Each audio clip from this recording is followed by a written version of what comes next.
Hello students, good morning. How are you? So, after MT4, we have to start a new chapter in GK. The name of the chapter is Days, Month and Year. Chapter 28. तो आपको पता है कि जो one day होता है, one day में 24 hours होते हैं। तो वन डे में 24 आवर्स होते हैं, यानी कि जो वन डे है वो 24 आवर्स से मिलके बनता है। फिर जो वीक होता है, यानी कि वन वीक में 7 डेज होते हैं, यानी कि 24 आवर्स से वन डे बनता है। तो ऐसे ही डे जो 7 होते हैं, 1 + 1 + 1 + 1 + 1 + 1, तो 7 डेज से वीक बनता है।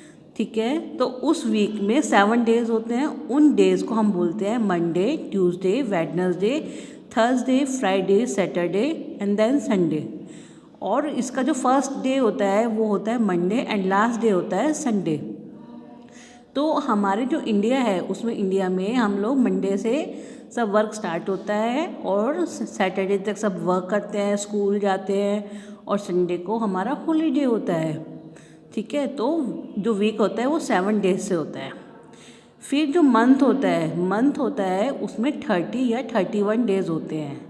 और पूरे ईयर में, वन ईयर में 12 मंथ होते हैं। जनवरी, फरवरी, मार्च, अप्रैल, मई, जून, जुलाई, अगस्त, सितंबर, अक्टूबर, नवंबर एंड दिसंबर।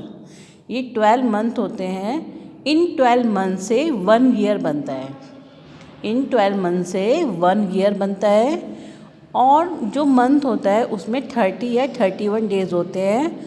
ओनली फरवरी होता है उसमें 28 और 29 डेज होते हैं।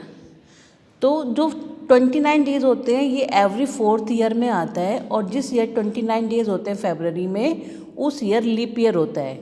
यानी कि जिस ईयर 29 डेज होते हैं फरवरी में, वो ईयर लीप ईयर कहलाता है। और उस ईयर में जो पूरे ईयर में डेज होते हैं वो होते हैं 366।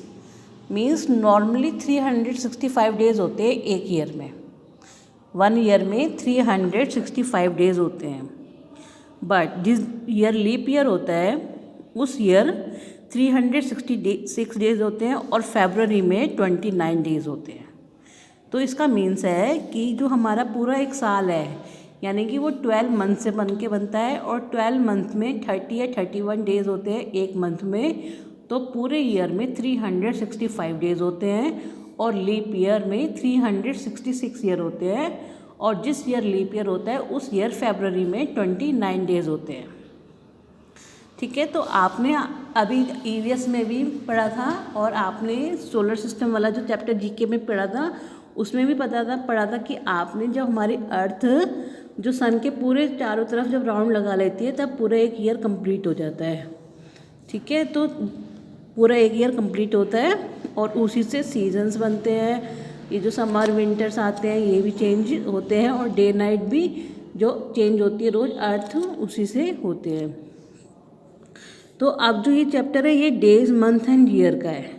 ठीक है, तो आपसे इस चैप्टर से रिलेटेड बहुत सारे क्वेश्चन आपसे कोई भी पूछ सकता है कि वन ईयर में कितने डेज होते हैं, तो आप बता सकते हैं 365 डेज होते हैं। फिर ऐसा कोई पूछ सकते हैं how many days are there in a leap year, तो 366 डेज होते हैं। How many days in a week, 7 days. How many hours in a day, 24 hours. How many days in a week, तो 7 days. Which is the first day of the week, Monday. तो ऐसे बहुत सारे question put up आपसे कर सकते हैं। आपको कंसेप्ट क्लियर होना चाहिए कि कितने डेज होते हैं मंथ में, कितने डेज होते हैं ईयर में, और कितने लीप ईयर में डेज होते हैं, वीक में कितने डेज होते हैं, कितने आवर्स में होते हैं। तो आपको इसको अच्छे से रीड करना है। अब आपका ये एक क्वेश्चन पूछा जाता है आपसे कि किस मंथ में कितने डेज होते हैं। तो ये आपको लर्न करना पड़ेगा कि जनवरी में कितने डेज होते हैं, फरवरी में कितने होते हैं, मार्च में कितने होते हैं। तो उसके लिए आपको एक एग्जाम्पल सिखाया जाता है जिससे कि आपको पता चल सकता है कि किस मंथ में कितने ईयर होते हैं। तो आप अपने हैंड को ऐसे पकड़िए और फिर फिस्ट बनाइए। ठीक है, ये आपका हैंड है और आपने इसको फिस्ट बनाया, तो आपको इस हाथ में कुछ बोन्स दिख रही हैं ऊपर की तरफ और कुछ लोअर पार्ट दिख रहा है। तो जो अपर पार्ट है यानी कि थंब, अब देखिए ये सपोज करिए ये थंब है, यहाँ के बाद जो आपकी फिंगर आती है वहाँ से आपने स्टार्ट करना है। तो जहाँ पे आपको बोन दिखती है ऊपर यानी कि वो जनवरी है। फिर आपका जो लोअर पार्ट आएगा वो आएगा फरवरी, फिर ऊपर मार्च, फिर अप्रैल, फिर मई एंड फिर जून लोअर में और जुलाई अपर में। अब अपर में जुलाई आया है और अगेन आपने स्टार्ट करना है। फिर अगस्त अपर में, सितंबर में लोअर में, अक्टूबर अपर में, नवंबर लोअर में एंड दिसंबर अपर में। तो जो अपर वाले पोर्शन वाले मंथ हैं यानी कि जनवरी, मार्च, मई, इसमें जो डेज़ आते हैं इसमें 31 डेज़ आते हैं, यानी कि जनवरी और अगस्त, फिर फरवरी में और सितंबर में आपके 28 डेज़ और 30 डेज़ होते हैं। फिर मार्च और अक्टूबर में 31 डेज़ होते हैं। फिर अप्रैल और नवंबर में 30 डेज़ होते हैं। मई एंड दिसंबर में आपके 31 डेज़ होते हैं। ठीक है, तो आपने ये अपनी फीस के अकॉर्डिंग करना है। ठीक है, आप ऐसे फीस को अपने करेंगे तो आपका जो ये पार्ट दिख रहा है बोन्स का ऊपर वाला पार्ट, ये आपके 31 डेज़ के होते हैं और लोअर वाले जो होते हैं वो आपके 28 या 30 डेज़ के होते हैं। तो आपको ये लर्न करना नहीं पड़ेगा, आप अपनी बस जब भी आपको कैलकुलेशन निकालनी होगी कि किस मंथ में कितने ईयर है तो आपको अपनी फीस बनानी है हैंड की और फिर कैलकुलेट करना है। ओके, तो फिर आपको पता चल जाएगा किस मंथ में कितने डेज़ होते हैं। तो ये वाली एक्टिविटी हम अपनी ऑनलाइन क्लास में भी करेंगे तो आपको और अच्छे से समझ में आ जाएगा। फिर आपको इसी चैप्टर से रिलेटेड एक असाइनमेंट दिया हुआ है, write the names of the month in correct rows. 28 और 29 डेज़, तो ये फरवरी में है। अब आपने 30 डेज़ और 31 डेज़ अपने आप लिखने हैं। ठीक है, कि किस मंथ में 30 डेज़ होते हैं और किस मंथ में 31 डेज़ होते हैं, ये आपको अपनी हैंड की फीस्ट बनानी है और फिर आपने लिखना है। फिर आपसे क्वेश्चन पूछा जाता है, which day of the week is observe as a holiday in India. India में किस डे पे आपका हॉलीडे होता है। तो स्टूडेंट अभी तो कोरोना चल रहा है, आप घर पे ही हैं सब, पर संडे जो होता है वो क्या होता है, हॉलीडे होता है। आपके पापा की भी छुट्टी होती है, अगर आपकी मदर वर्किंग है तो उनका भी हॉलीडे होता है और आपका भी स्कूल से ऑफ होता है। ठीक है, तो संडे क्या होता है, संडे हॉलीडे होता है, ऐसा ऑब्जर्व किया गया है इंडिया में। Which day is the first working day of the week. तो संडे के बाद ऑफ होता है तो जो नेक्स्ट डे होता है यानी कि मंडे को हम first day of the week भी कहते हैं। तो जो मंडे होता है वो फर्स्ट डे होता है और वर्किंग होता है। तो यही पूछा गया है इन्होंने कि जो कौन सा डे फर्स्ट डे होता है जो वर्किंग होता है, तो Monday is the first day of working day.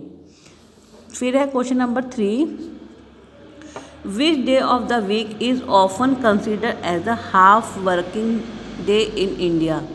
फिर ये क्वेश्चन पूछते हैं कि इंडिया में कौन सा ऐसा डे होता है जिसे हाफ वर्किंग डे यानी कि हाफ डे के रूप में ये वो किया जाता है कंसिडर। तो कई आपके स्कूल में तो ऐसा नहीं है, पर कई स्कूल्स में या जो कई प्रोफेशन में जो सैटरडे होता है वो हाफ डे होता है, हाफ डे कंसिडर किया जाता है कि जल्दी छुट्टी हो जाती है हाफ डे और फिर सब कोई वीकेंड पे एंजॉय वगैरह करने जाता है या कहीं भी जाता है, तो सैटरडे को हाफ डे किया जाता है। उसके बाद आपकी की एक्टिविटी है, draw the current year calendar, current year of your birth month and circle your birth date of birth. यानी कि आपको इसमें 2021 का जिस मंथ में आपका बर्थडे आता है, सपोज़ करो आपका जनवरी में आता है या फरवरी में आता है, मार्च में आता है, जिस भी मंथ में आपका बर्थडे आता है, आपको उस मंथ का आपको क्या बनाना है, कैलेंडर में मंथ बनाना है। यानी कि आपको मंथ लिखना है, जनवरी फरवरी मार्च जो भी आपका है उसमें डेट लिखनी है और फिर आपकी जो बर्थडे डेट है, यानी कि आपके अगर 24 है या 25 है या 12 है, 9 है, 7 है, उस डे को सर्कल करना है यहाँ पे और फिर सारी इन्फॉर्मेशन लिखनी है। इस वाली एक्टिविटी को आप किसी कार्डबोर्ड पे भी बना सकते हैं। एक अच्छे से कार्डबोर्ड पे आप अपने बर्थ मंथ का कैलेंडर बनाइए और उस पे अपना जो डेट है, यानी कि आपका जो बर्थ डेट है, उसको सर्कल करिए या हाईलाइट करिए, कलर्ड करिए। ऐसे भी आप अपने बर्थ मंथ का कैलेंडर बना सकते हैं। तो अकॉर्डिंग टू मी आपको ये जो चैप्टर है ये अच्छे समझ आ गया होगा कि जो डेज़ मंथ एंड ईयर हैं, कितने डेज़ होते हैं मंथ में, कितने मंथ में पूरे ईयर में मंथ होते हैं, एक ईयर में कितने डेज़ होते हैं लीप ईयर में। तो अभी आपने इसको वीडियो को देखना है और ये क्वेश्चन करने हैं और इसके बाद आपको इससे रिलेटेड एक असाइनमेंट मिलेगा। Okay student, thank you, have a nice day, bye.